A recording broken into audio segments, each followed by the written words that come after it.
దేవాది దేవునికి ఘనత మహిమ ప్రభావాలు కలుగునుగాక. ప్రియులైన దేవుని బిడ్డలారా, మీకందరికీ కూడా ఈ ఉదయకాలమున నిండు వందనాలు చెల్లిస్తూ ఉంటున్నాను. అంత బాగున్నారు కదా? మనము దేవుని బిడ్డలము, దేవుని సన్నిధానంలో సహవాసం చేస్తూ ప్రార్థనా జీవితం, విశ్వాస జీవిత యాత్రలో మనము ముందుకు సాగుతూ ఉండాలి. మంచిది. ప్రియమైన బిడ్డలారా, చిన్న ప్రార్థన చేసుకొని మనము ఈ యొక్క ప్రార్థన ప్రారంభించుకున్నాం. కృపగల తండ్రి, దయగల ప్రభువా, పరిశుద్ధుడా, నీకు వందనాలు చెల్లిస్తూ ఉన్నాము నాయన. ఈ ఉదయకాలము తండ్రి మమ్మలను జ్ఞాపకము చేసుకొని మీ చిత్తములో, మీ ఉనికిలో ప్రభువా మీరు ఏర్పరచుకొని మంచి నిద్ర, మంచి ఆరోగ్యాన్ని ప్రసాదించి సజీవ లెక్కలో నాయన ఈ నూతన దినములో మమ్మల్ని ప్రవేశపెట్టినందుకు దేవా మీకు వందనాలు చెల్లిస్తున్నాం. ఈ దినమంతయు మీ కృపలో మమ్మల్ని భద్రపరచమని ఈ సమయంలో ప్రభువా ప్రార్థన ద్వారా, వాక్యము ద్వారా మీరు మమ్మలను సంధించి నాయన మీ దీవెనలు, మీ ఆశీర్వాదాలను ప్రభువా మా మీదకి విడుదల చేయమని, మీ స్వరాన్ని ప్రభువా మాకు ఈ ఉదయకాలం వినిపించి మీరు మహిమ పొందగలరని నీకే మహిమ, ఘనత, ప్రభావాలు ఆరోపిస్తూ క్రీస్తుపేట ప్రార్థిస్తున్నాము తండ్రి. ఆమేన్. ప్రియులరా, బిడ్డలరా, పాత పాట మనము పాడుకున్నాం. రండి ఉత్సాహించి పాడుదాము. రక్షణ దుర్గము మన ప్రభు అనే పాట మనము పాడుకొని దేవుని మనం మహిమపరచుదాం. రండి ఉత్సాహించి పాడుదము, రక్షణ దుర్గము మన ప్రభువే. రండి ఉత్సాహించి పాడుదము, రక్షణ దుర్గము మన ప్రభువే. రండి కృతజ్ఞత స్తోత్రముతో రారాజు సన్నిధికి గుదము. సాత్వపు నామము కీర్తనను సంతోషగానము చేయుదము. రండి ఉత్సాహించి పాడుదము, రక్షణ దుర్గము మన ప్రభువే. మన ప్రభువే మహాదేవుండు, ఘనమాత్యము గల రాజు. భూమ్యాగాధపు లోయలను భూధర శిఖరములాయనవే. రండి ఉత్సాహించి పాడుదము, రక్షణ దుర్గము మన ప్రభువే.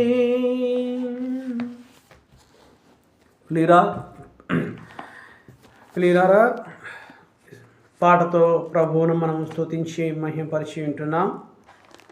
సమయంలో దేవుని యొక్క వాక్యంలో నుండి మనము చదువుకున్నాం. పరిశుద్ధ గ్రంథంలో నుండి దేవుని యొక్క వాక్యాన్ని మనం చదువుకొని మనము ప్రభువులో కొనసాగుదాం.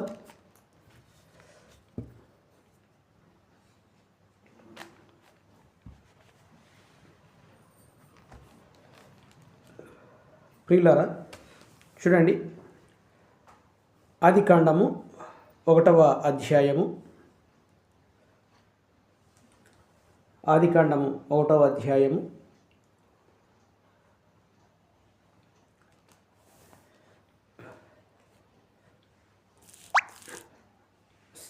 ప్రియులారా,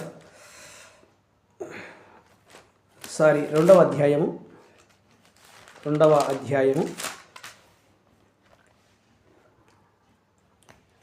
8 నుండి 15 వరకు మనం చదువుకున్నాం. 8 నుండి 15 వరకు మనము చదువుకున్నాం. దేవుడైన యెహోవా తూర్పున ఏదోనులో ఒక తోట వేసి తాను నిర్మించిన నరుని దానిలో ఉంచెను.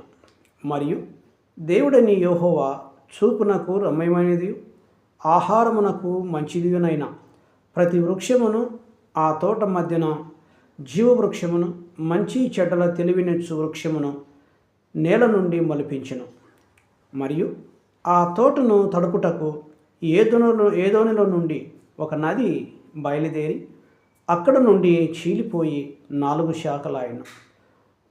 మొదటి దాని పేరు పిషోను. అది హవీలా దేశమంతటి చుట్టూ పారుచున్నది. అక్కడ బంగారం ఉన్నది. ఆ దేశపు బంగారము శ్రేష్టమైనది. అక్కడ బోలమును గోమేధికమును దొరుకును. రెండవ నది పేరు గిహోను. అది కూషు దేశమంతటి చుట్టూ పారుచున్నది. మూడవ నది పేరు హిద్దేకెలు. అది అష్షూరు తూర్పు వైపున పారుచున్నది. 4వ నది యూఫ్రటీసు. మరియు దేవుడైన యెహోవా నరుని తీసుకొని ఏదైనా తోటను సేద్యపరచుటకును దాని కాచుటకును దానిలో ఉంచెను. చదవబడిన వాక్యము దేవుడు దీవించునుగాక. చిన్న ప్రార్థన చేసుకున్నాం. ప్రియులారా, కృపగల తండ్రి, దయగల ప్రభువా, నీకు వందనాలు చెల్లిస్తున్నా. ఏదైనా నాయన మీరు మాతో మాట్లాడిన మాటలను బట్టి, వాక్య భాగమును బట్టి దేవా నీకు స్తోత్రాలు, వందనాలు చెల్లిస్తున్నా. మాతో మీరు ఉండండి. ప్రతి బిడ్డను ప్రభువా, కూడి వచ్చిన ప్రతి బిడ్డను మీ చేతులతో దీవించమని నాయన నీ నామానికి వందనాలు చెల్లిస్తూ లైవ్లో కూడా ఉన్న బిడ్డలందరినీ కూడా ప్రభువా మీ కౌగిట్లో చేర్చుకునమని ప్రభువుని యేసు నామమున ప్రార్థిస్తున్నాము తండ్రి. ఆమేన్. సరే ప్రియమైన బిడ్డలారా, క్షమించండి. ప్రియులారా, చదవబడిన యొక్క వాక్య భాగంలో ఒక అంశం ఏమిటంటే ఏదేను తోట. అంశం ఏంటంట? ఏదేను తోట. తండ్రి అయిన దేవుడు సృష్టిని అంతను కూడా నోటు వాక్కుతో ఆయన కలుగు చేసి ఆ వాక్కుతోనే ఒక తోటను ఏర్పరిచి ఆ తోటను పవిత్రపరిచి ఆ తోటను పరిశుద్ధపరిచి ఆ తోటలో ఉండవలసిన ప్రతి వృక్షమును ఏర్పాటు చేసి అవను ఆదామును అందులో నివాసము చేయమన్నాడు. అది దేవుని యొక్క ప్రణాళిక, దేవుని యొక్క చిత్తం. సృష్టి యావత్తులో ఈ తోట ఒక ప్రత్యేకమైనది, ఒక అద్భుతమైనది. అందును బట్టి ప్రియమైన దేవుని బిడ్డలారా, ఈ ఏదెను తోట ప్రత్యేకింపబడినది. ఎందుకు ప్రత్యేకింపబడినదంటే అది నరుల కొరకు స్థిరపరచినది, తయారు చేయబడినది. అందులోనే ఆ నరులతో దేవుడు సహవాసము కొనసాగింపబడింది. అందును బట్టి అది ఒక ప్రత్యేకమైన తోట, ఏదేను తోట. ఏదేను అనగా ఆనందము. ఏదేను అనగా ఆనందము. ప్రియులారా, ఇంతకు మునుపు కూడా నేను చెప్పాను, ఆనందం అన్న మాట ఆధ్యాత్మికమైన మాట, పరలోకానికి సంబంధించిన మాట ఆనందము అని. అందుని బట్టి ఏదోను అనగా ఈ తోటకు చక్కని మాట అందించబడినది, ఆనందము అని. ఏదేను అనగా ఆనందము అని. అదే ఆనందములో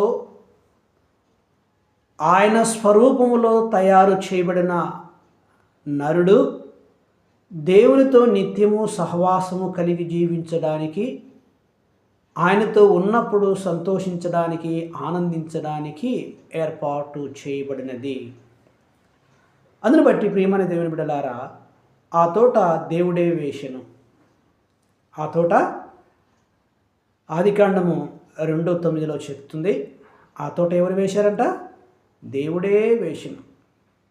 ఆ తోట అన్ని రకములైన చెట్లు, పుష్పాలు ఏర్పాటు చేసి ఉన్నాడు.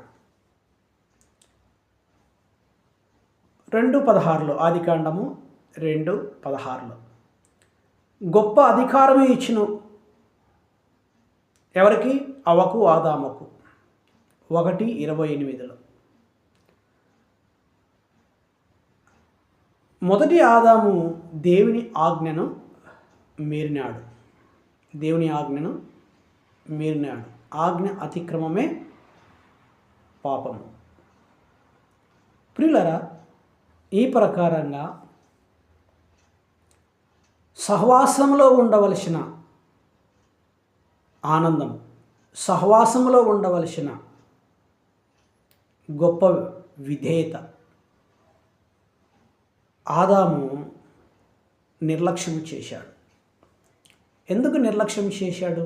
ఎవరి వల్ల అది కలిగినది?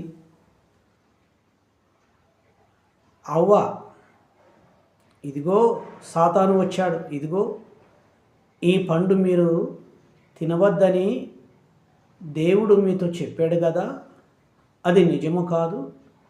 ఈ పండు మీరు తిన్నట్లయితే మీ కళ్ళు తెరవబడతాయి, మీరు దేవునితో సమానంగా ఉంటారు, కాబట్టి అందుకే ఈ పండు తినవద్దన్నాడు, కాబట్టి మీరు తినవచ్చును అన్నప్పుడు నిజమే కదా, అందుకేనేమో దేవుడు మమ్మల్ని ఈ పండు తినవద్దని చెప్పాడు, మీ కళ్ళు తెరవబడతాయని చెప్పేసి అన్నాడు కదా.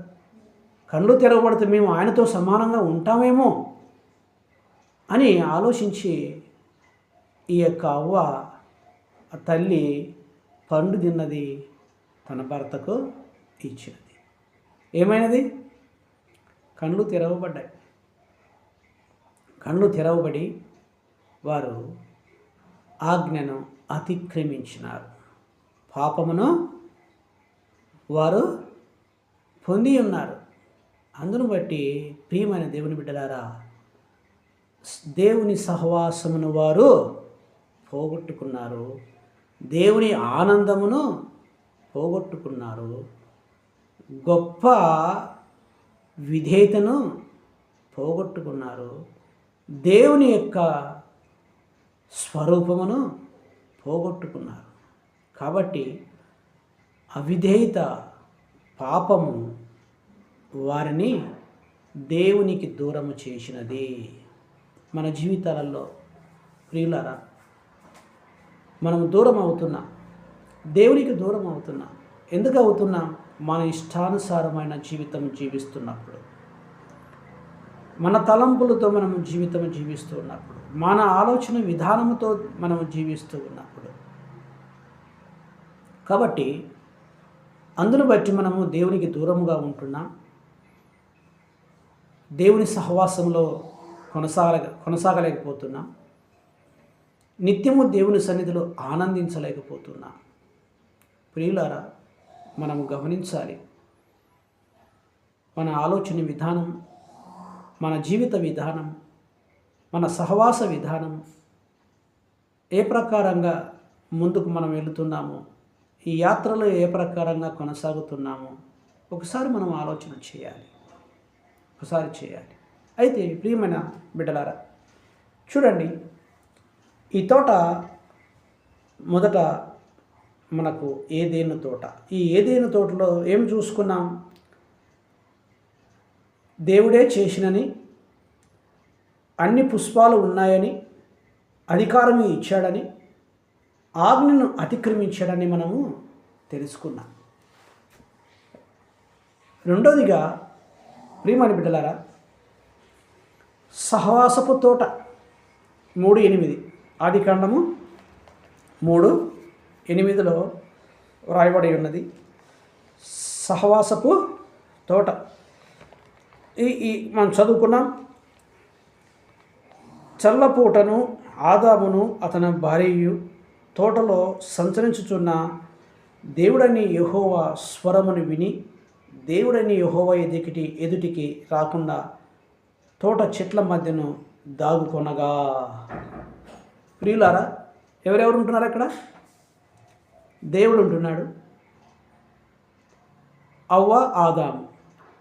ఈ చల్లపూటలు ఏం చేశారంటే, దేవుడు బయటికి వెళ్ళినప్పుడు తిరిగి వాళ్ళ దగ్గరికి వచ్చినప్పుడు వాళ్ళు లేరు అక్కడ.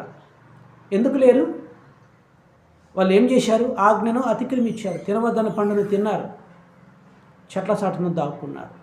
దేవునికి బాధ కలిగింది. ఏం కలిగింది? దేవునికి బాధ కలిగింది. ఏమిటి ఈ ప్రకారంగా చేశారు అని చెప్పేసి. మన జీవితంలో కూడా మనం చేస్తున్న పనుల ద్వారా ప్రియమైన దేవుని బిడ్డలారా, దేవుని మనం దుఃఖిస్తూ ఉన్నాం. దేవునికి ఆయాసకరమైన పనులు మనం చేసుకుంటూ దేవుని మనము దుఃఖిస్తూ ఉన్నాం. మన కొరకు దుఃఖించడమే కాకుండా ఆయన మన క్రియల ద్వారా కూడా దేవుని మనము దుఃఖిస్తూ ఉన్నామని చెప్పేసి దేవుని యొక్క వాక్యం సెలవిస్తుంది. క్షమించండి ప్రియమైన బిడ్డలారా, జలుబు చేసింది. అయితే ఇది సహవాసపు తోట. ఈ సహవాసపు తోటలో మరి 2 ప్రాముఖ్యమైన విషయాలను మనము గమనించగలము. అదేమిటంటే ప్రియమైన దేవుని బిడ్డ, దేవుడు మానవునితో సహవాసము చేయుట. దేవుడు మానవునితో సహవాసము చేయుట. మానవుడు దేవునితో సహవాసము చేయుట. చూడండి ఎంత బంధం కలిసి ఉందో అక్కడ, ఎంత బంధం కలిసి ఉన్నది, ఎంత ప్రేమ కలిసి ఉన్నది. దేవుడు మానవునితో సహవాసము చేయడం అంటే ఎంత గొప్ప విషయం. అందుకని ఏదేను తోట, సహవాసపు తోట. ప్రియమైన దేవుని బిడ్డలారా, ఈ సత్యము మనము గ్రహించాలి. మనం దేవునితో సహవాసం చేస్తున్నామా? ఎవరితో మనం సహవాసం చేస్తున్నాం? ఈ లోక స్నేహం వైరం అని చెప్పేసి వాక్యం సెలవిస్తుంది. మరి ఎవరితో సహవాసం చేస్తున్నాం? ఎవరితో స్నేహం చేస్తున్నాం? దేవుని బిడ్డలతో సహవాసం చేస్తూ ఆధ్యాత్మికమైన మాటలు మనము మాట్లాడుకుంటూ ఒకరికి ఒకరు మనము ప్రోత్సహించుకుంటూ మనం దేవుని సన్నిధిలో ఫలించడానికి మనము ప్రయాసపడుతున్నామా? అటువంటి సహవాసంలో మనము ముందుకు సాగుతున్నామా?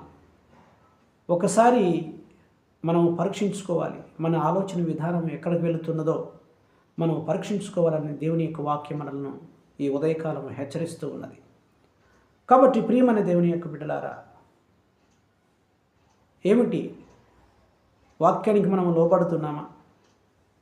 వాక్యం మనల్ని హెచ్చరిస్తున్నప్పుడు హెచ్చరింపబడుతున్నామా అనేది ఒకసారి మనము పరీక్షించుకోవాలని దేవుని యొక్క వాక్యం సెలవిస్తుంది. దేవుడు ఒంటరిగా ఉండక మానవుని సహవాసము చేసుకొనెను. దేవుడు ఒంటరిగా ఉండక మానవుని సహవాసము చేసుకొనెను. 1:27 ఆదికాండం 1:27. దేవుడు తన స్వరూపమందు నరుని సృజించెను.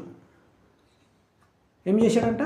తన స్వరూపమందు అనగా ఎందుకు సృజించాడు? ఆయనతో ఉండడానికి, నీతో ఆయన సహవాసము చేయడానికి.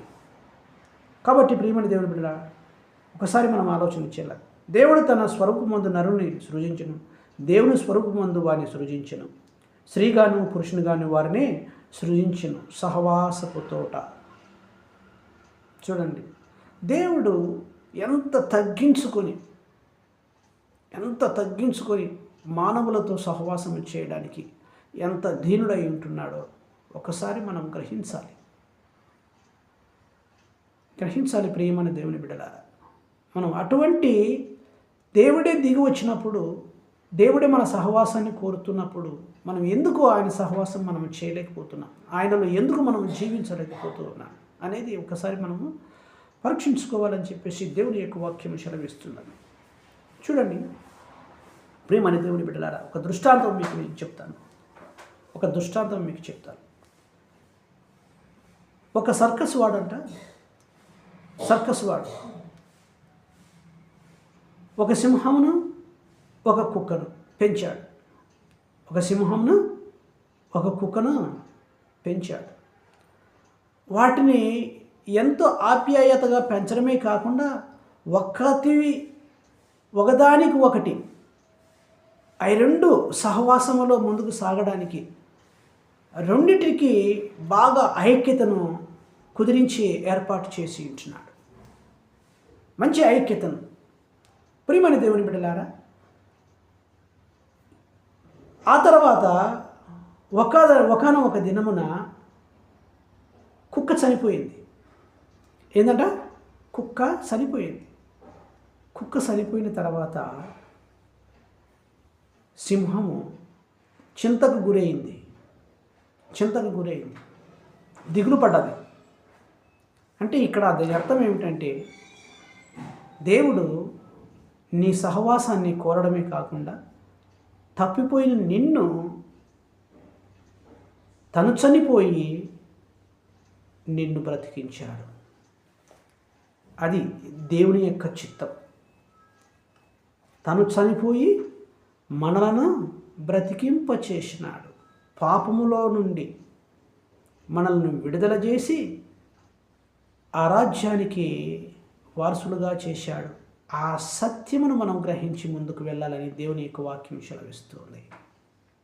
ప్రియులారా, మూడోదిగా పరిశుద్ధమైన తోట. మూడోదిగా ఏంటంటే పరిశుద్ధమైన తోట. 2:15 ఆదికాండము 2వ అధ్యాయము 15వ వచనం. ఆదికాండము 2వ అధ్యాయం 15వ వచనం చూడండి. ఇక్కడ ప్రియమైన దేవుని బిడ్డలారా, 2వ అధ్యాయము 15వ వచనము, పరిశుద్ధమైన తోట.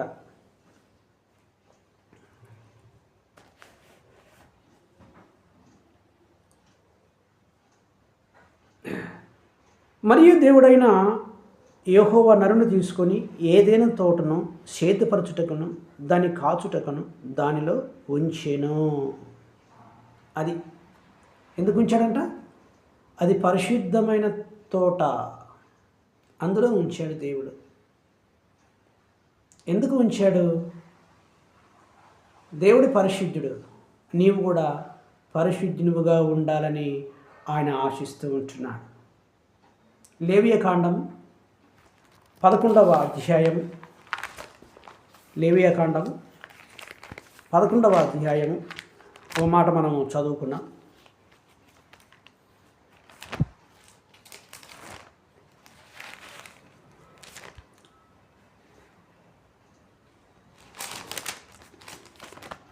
ప్రియమైన దేవుడి బిడ్డలారా, లేవియకాండం 11వ అధ్యాయం 44వ వచనం.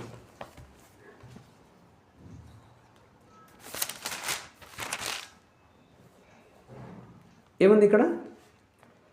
నేను మీ దేవుడైన యెహోవాను, నేను పరిశుద్ధుడును గనుక మీరు పరిశుద్ధులై ఉండునట్లు మిమ్మును మీరు పరిశుద్ధపరచుకొనవలెను. చూడండి, మనమే పరిశుద్ధపరచుకొనబడాలి. ఎందుకు అవకాశం ఇచ్చాడు దేవుడు? ఆయన పరిశుద్ధుడు. ఒక మంచిని ఇచ్చాడు, ఒక చెడును ఇచ్చాడు. మంచిని కోరుతావా, చెడును కోరుతావా? పరిశుద్ధతను కోరుకుంటావా, అపరిశుద్ధతను కోరుకుంటావా? నీకే ఛాయిస్ ఇస్తున్నాడు దేవుడు. అది పరిశుద్ధమైన తోట, పరిశుద్ధమైన స్థలంలో జీవిస్తూ ఉన్నాడు మానవుడు. ఈరోజు దేవుడు మనలను కూడా ఆయన రక్షణ కింద మనల్ని నింపినాడు. ఆయన రక్షణ మనము పొంది ఉన్నాం. మన పాపాలు ఒప్పుకొని రక్షణ పొంది ఈ యొక్క లోకములో యాత్ర చేస్తూ ఉంటున్నా. మంచిని ఉంచినాడు, చెడుని ఉంచినాడు. ఏది నీకు కావాలనో నువ్వే దాన్ని అవలంబించుకోవాలి. కాబట్టి ప్రియమైన దేవుని యొక్క బిడ్డలారా, దేవుని యొక్క వాక్యము మనతో మాట్లాడుతూ ఉంటున్నది. ఆయన పరిశుద్ధుడు కనుక మనమును పరిశుద్ధుడై ఉండాలని దేవుడు సెలవిస్తూ ఉంటున్నాడు. దేవుడు మానవులను యథార్థవంతులుగాను పరిశుద్ధులుగాను నిర్మించాడు. మొట్టమొదట యథార్థవంతులుగాను పరిశుద్ధులుగాను ఆయన నిర్మించాడు. అది ఆయన స్వరూపమును ఇచ్చాడు, ఆయన స్వభావమును ఇచ్చిన. కానీ దాన్ని మనం ఏం చేసినాం? మొదట ఆదాము ఏం చేశాడు? ఆజ్ఞ అతిక్రమించేశాడు. కాబట్టి ప్రియమైన దేవుని బిడ్డలారా, ప్రసంగి ఓ మాట రాయబడి ఉంది. ప్రసంగిలో 7:29 చూడండి. 7:29 ఏమన్నా రాయబడి ఉందో.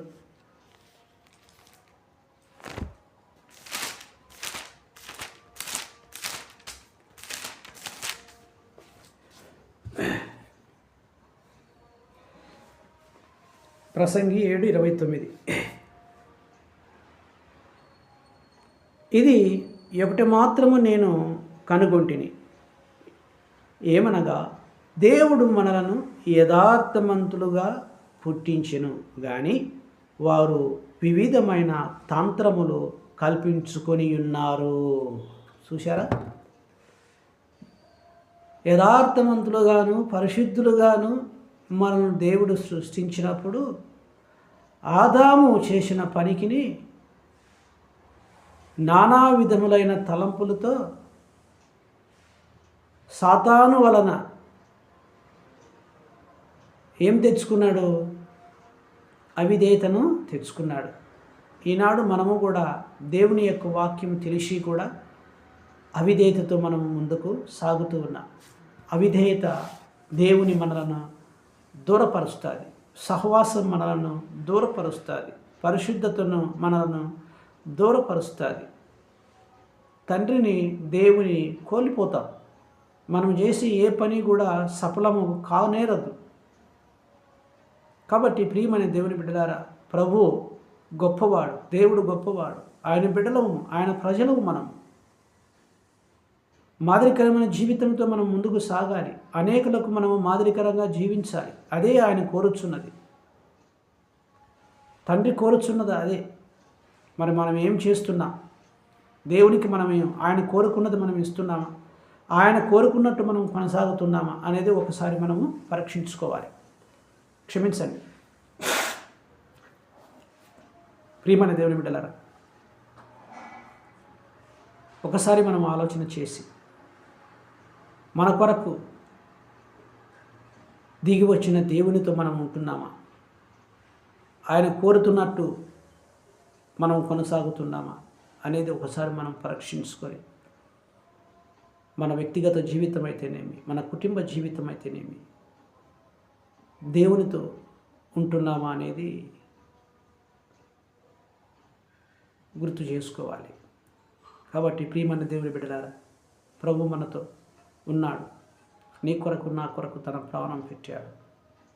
నిన్ను నన్ను పరిశుద్ధపరిచినాడు. నిన్ను నన్ను ఆయన తన సొత్తుగా చేసుకున్నాడు. కాబట్టి మనం ఆయన సొత్తు, మనం ఆయన ప్రజలము. ఆయన మన దేవుడు, ఆయన మన తండ్రి. ఆయనకు లోబడి మనము జీవించాలని దేవుని యొక్క వాక్యం చదివిస్తుంది. ఈ మాటను దేవుడు దీవించి ఆశీర్వదించునుగాక. ప్రార్థన చేసుకున్నా. అందరూ తలలు వచ్చినట్లయితే ప్రార్థన చేసుకున్నా. అత్యున్నత ఘనత మహాపరిశుద్ధుడా, సర్వమును సర్వలోకమును సృష్టించినవాడా, సర్వమును పరిపాలిస్తున్నవాడా, సర్వాధికారివైన మా తండ్రి, మీ పవిత్రమైన పాదాలకు వందనాలు, స్తుతులు, స్తోత్రాలు మేము చెల్లిస్తూ ఉన్నాం. ఆత్మదేవానికి స్తోత్రాలు. ఈ ఉదయకాలమున ఆయన ఏదైనా తోట యొక్క పవిత్రతను, ఏదైనా తోటను ప్రభువా నిమిత్తమై మీరు మాతో మాట్లాడిన విధానం కొరకు వందనాలు చెల్లిస్తూ ఉన్నాం. ఎంత మంచి దేవుడు నాయన. నరుడు ప్రభువా నివసించడానికి పరిశుద్ధమైన తోటను ఏర్పరిచినావు. నీకు వందనాలు. ఈ కృపాకాలంలో నీ బిడ్డలమైన మేము పరిశుద్ధముగా జీవించడానికి ఆనాడు ప్రభువా నీవు శిలువ మరణము పొంది రక్తమును చిందించి చనిపోయి సమాధి చేయబడి తిరిగి లేచిన వాడా నీకు వందనాలు. తండ్రి, మేము యథార్థవంతులముగాను పవిత్రులుగాను పరిశుద్ధులముగాను మేము జీవించే మీ ఉనికిలో మమ్మల్ని నిలబెట్టమని తండ్రి మిమ్మల్ని బ్రతిమలాడుచున్నాం. యేసురాజా నీకే స్తోత్రాలు. మహాగణుడ, ఉన్నతమైన వాడ, మంచి దేవుడ, నీకే స్తోత్రములు చెల్లిస్తూ ఉంటున్నా. మరి ఈ సమయంలో నాయన అయ్యా మీ నామములో ప్రార్థన చేస్తూ ఉంటున్నాము తండ్రి.